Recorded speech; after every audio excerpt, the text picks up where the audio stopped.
मुंढवा जमीन प्रकरणाचा विषय संपलेला नाहीये। मुख्यमंत्री पाठीशी असल्यामुळे हा विषय दडपला गेलाय अशी प्रतिक्रिया खासदार संजय राऊतांनी दिली आहे। झी 24 तासनं उघडकीला आणलेल्या पुणे जमीन गैरव्यवहार प्रकरणामध्ये पार्थ पवारांना क्लीन चिट दिली का असा प्रश्न विचारल्यानंतर राऊतांनी ही प्रतिक्रिया दिली आहे।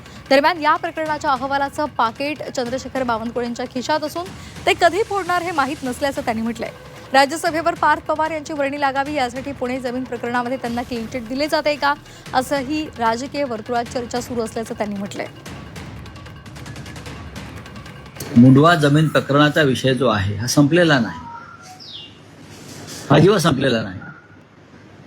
पण मुख्यमंत्री पाठीशी असल्यामुळे अशा प्रकारचे विषय हे दडपले जातात। विरोधकांचे नेते किंवा विरोधकांच्या नेत्यांची मुलं असतील तर कदाचित हा विषय अधिक पुढे गेला असता। जरी त्यात तथ्य नसलं तरी त्याच्यामध्ये तो माल मसाला टाकून अशा खटल्यांना चालना दिली जाते।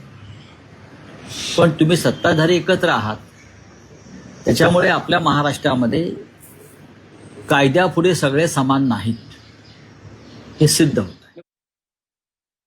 पार्थ पवारांना राज्यसभेवर कोणताही अडथळा न आणता त्यांची वर्णी लागावी यासाठी मुंढवा प्रकरणात त्यांना क्लीन चिट देण्याची घाई केली जाते।